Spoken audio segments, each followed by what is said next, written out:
This is the 26th of July, 1990. This is a signing ceremony for the disability. This is open event. We have Jones and Len. This is the main camera. And this is camera number 4.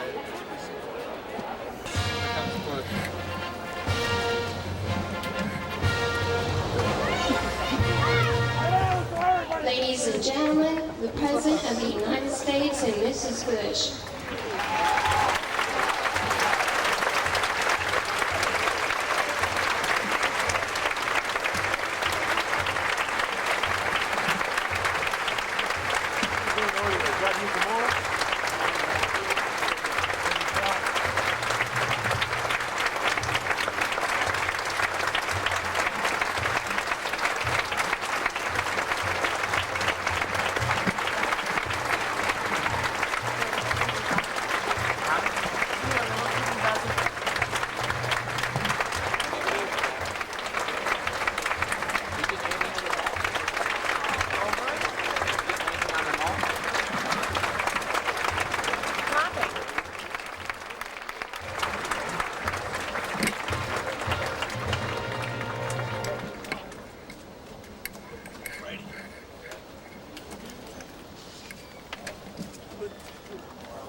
I would like to introduce the Reverend Harold Wilkie of the Healing Community, who often has complete community. Let my people go for your decree, O God, commanding that all your children be freed from the bonds of slavery. Today we celebrate the breaking of the chains which have held back millions of Americans with disabilities. Today we celebrate the granting to them of full citizenship and access to the promised land of work, service, and community. Bless this gathering, this joyous celebration. Bless our President as he signs the Americans with Disabilities Act, and strengthen our resolve as we take up the task, knowing that our work has just begun. Bless the American people and move them to discard those old beliefs and attitudes that limit and diminish those among us with disabilities. Our prayer is in your name, O God, whom we call by many names, the God and Father of our Lord Jesus Christ, Allah, the compassionate and merciful one, the God of Abraham, Isaac, and Jacob, and of Rebekah and Sarah and Ruth, the ground of all being, the infinite source of love and light. Amen.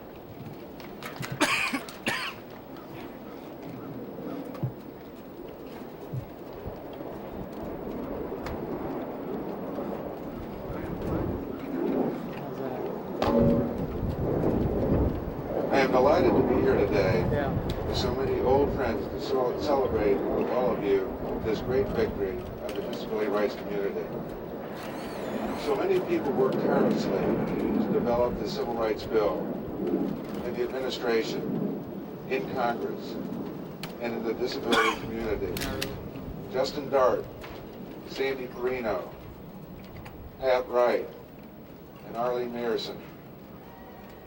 But all of you from the grassroots, and many who could not be here today, are responsible for all the success of this effort. Without the steadfast support of one man, this bill would not have become law. I have been witness to his commitment to disability rights for over 9 years. Like Abraham Lincoln, he had the political courage to support an unpopular idea. He had the wisdom to insist that we move into the 21st century and welcome all Americans into the mainstream. Today, he will sign the most important civil rights legislation of the last quarter of a century. I have the great honor of introducing to you the foremost member of the disability rights community, our good friend, the President of the United States, George Bush. Thank you so much.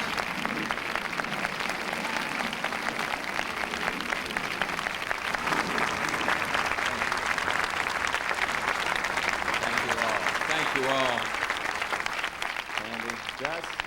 Day.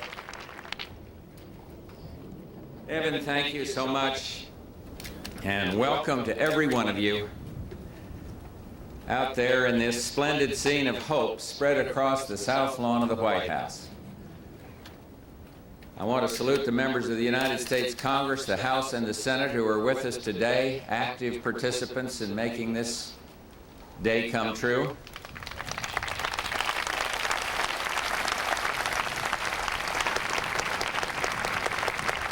And this is indeed an incredible day, especially for the thousands of people across the nation who have given so much of their time, their vision, and their courage to see this act become a reality.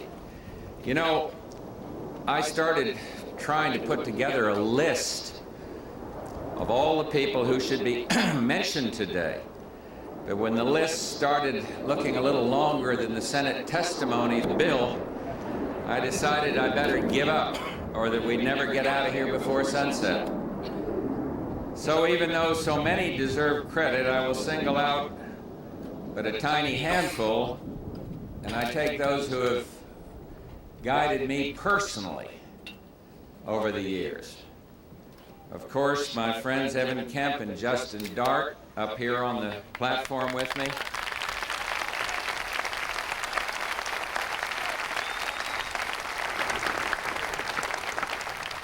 And of course, I hope you'll forgive me for also saying a special word of thanks to two who from the White House, but again, this is personal, so I don't want to offend those omitted. Two from the White House, Boyden Gray and Bill Roper, who labored long and hard.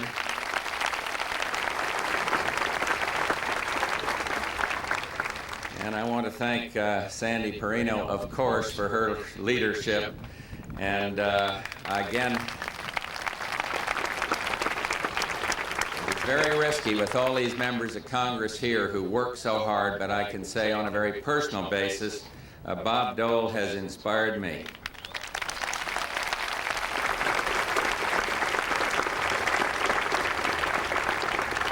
This is an immensely important day, a day that belongs to all of you. And everywhere I look, I see people who have dedicated themselves to making sure that this day would come to pass.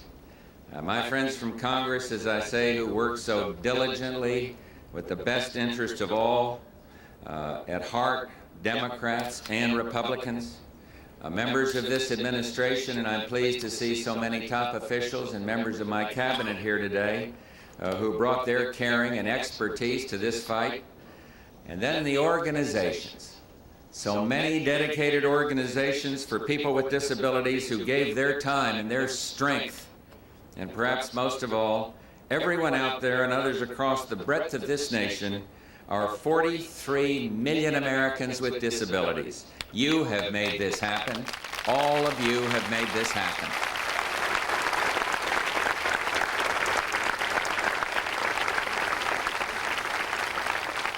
And to all of you, I just want to say your triumph is that your bill will now be law, and that this day belongs to you. And on behalf of our nation, thank you very, very much.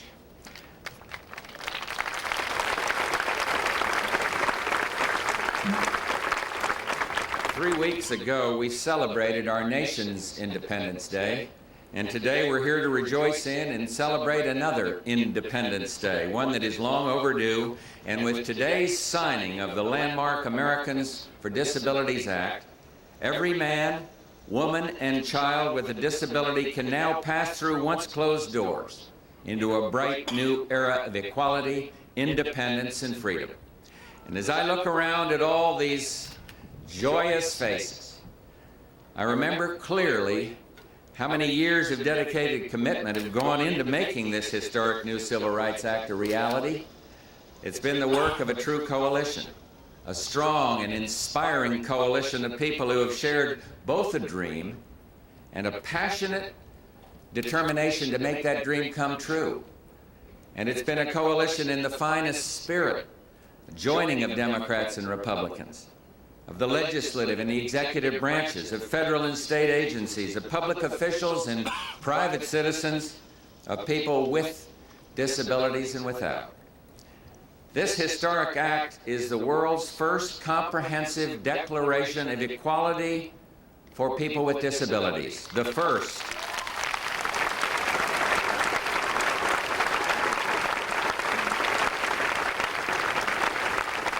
And its passage has made the United States the international leader on this human rights issue. And already, leaders of several other countries, including Sweden, Japan, the Soviet Union, and all 12 members of the EEC have announced that they hope to enact now similar legislation.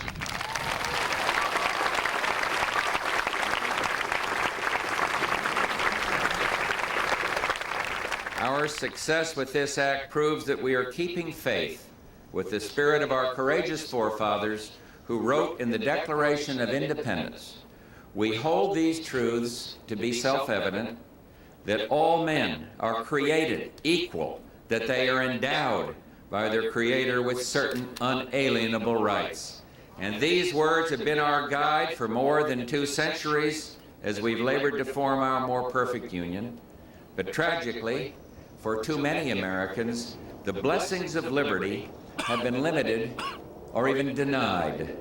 And the Civil Rights Act of '64 took a bold step towards righting that wrong, but the stark fact remained that people with disabilities were still victims of segregation and discrimination, and this was intolerable. And today's legislation brings us closer to that day when no Americans will ever again be deprived of their basic guarantee of life, liberty, and the pursuit of happiness.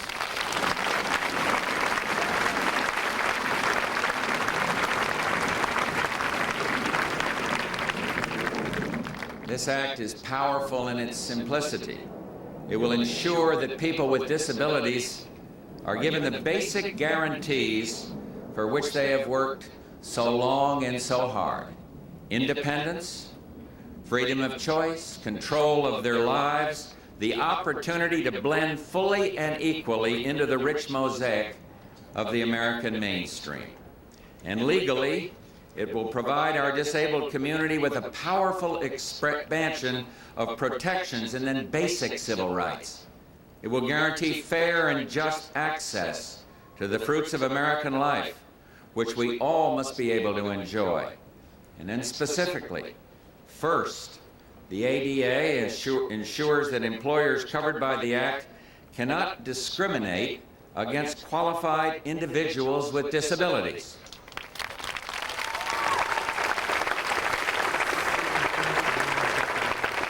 And second, the ADA ensures access to public accommodations such as restaurants, hotels, shopping centers, and offices.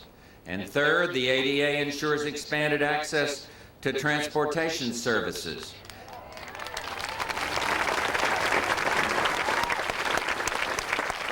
And fourth, the ADA ensures equivalent telephone services for people with speech or hearing impediments. And these provisions mean so much to so many. To one brave girl in particular, they will mean the world. Lisa Carl, a young Washington State woman with cerebral palsy, who I'm told is with us today, now will always be admitted to her hometown theater. Lisa, you might have not have been welcome at your theater, but I'll tell you, welcome to the White House. We're glad you're here.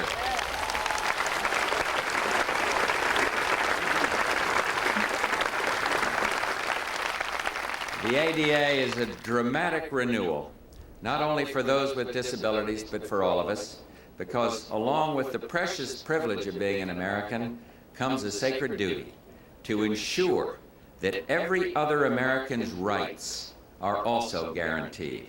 And together, we must remove the physical barriers we have created and the social barriers that we've accepted. For ours will never be a truly prosperous nation until all within it prosper. And for inspiration, we need look no further than our own neighbors. With us in that wonderful crowd out there are people representing 18 of the daily points of light that I've named for their extraordinary involvement with the disabled community. We applaud you and your shining example, and thank you for your leadership for all that are here today.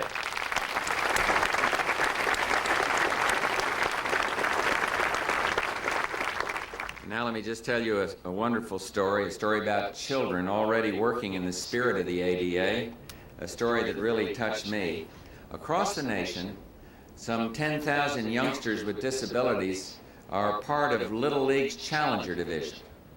And their teams play just like others, but, and this is the most remarkable part, as they play, at their sides are volunteer buddies from conventional Little League teams. And all of these players work together. And they team up to wheel around the bases and to field grounders together, and most of all just to play and become friends. We must let these children be our guides and inspiration. And I also want to say a special word to our friends in the business community. You have in your hands the key to the success of this act. For you can unlock a splendid resource of untapped human potential that, when freed, will enrich us all.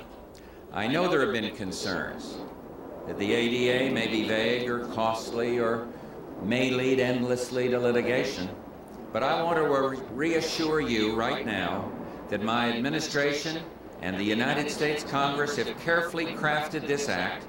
We've all been determined to ensure that it gives flexibility, particularly in terms of the timetable of implementation, and we've been committed to containing the costs that may be incurred. This act does something important for American business, though, and remember this. You've called for new sources of workers. Well, many of our fellow citizens with disabilities are unemployed, they want to work, and they can work, and this is a tremendous pool of people.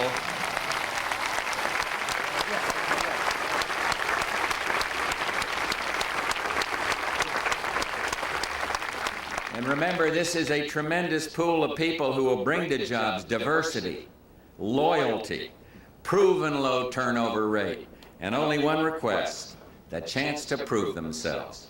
And when you add together federal, state, local, and private funds, it costs almost $200 billion annually to support Americans with disabilities, in effect, to keep them dependent. Well, when given the opportunity to be independent, they will move proudly into the economic mainstream of American life, and that's what this legislation is all about.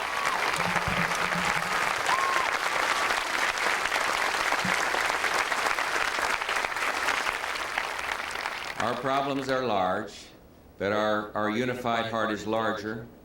Our challenges are great, but our will is greater. And in our America, the most generous, optimistic nation on the face of the earth, we must not and will not rest until every man and woman with a dream has the means to achieve it.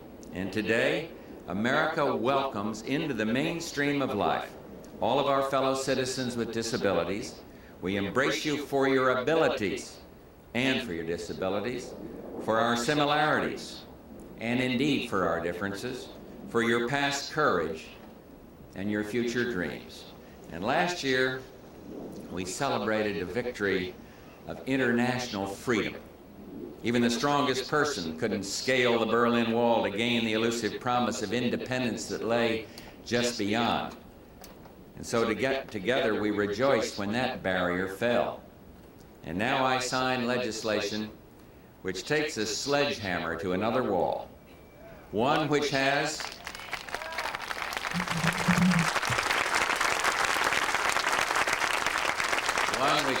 for too many generations separated Americans with disabilities from the freedom they could glimpse but not grasp. And once again we rejoice as this barrier falls, proclaiming together, we will not accept, we will not excuse, we will not tolerate discrimination in America.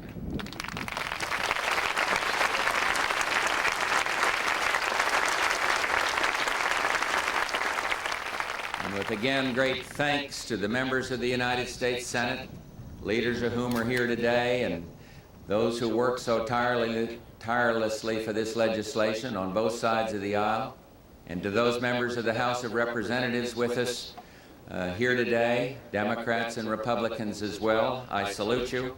And on your behalf, as well as the behalf of this entire country, I now lift my pen to sign this Americans with Disabilities Act and say, let the shameful wall of exclusion finally come tumbling down. God bless you all.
Members of the House and Senate with us to stand up, please, all of you, so all can salute you and thank you.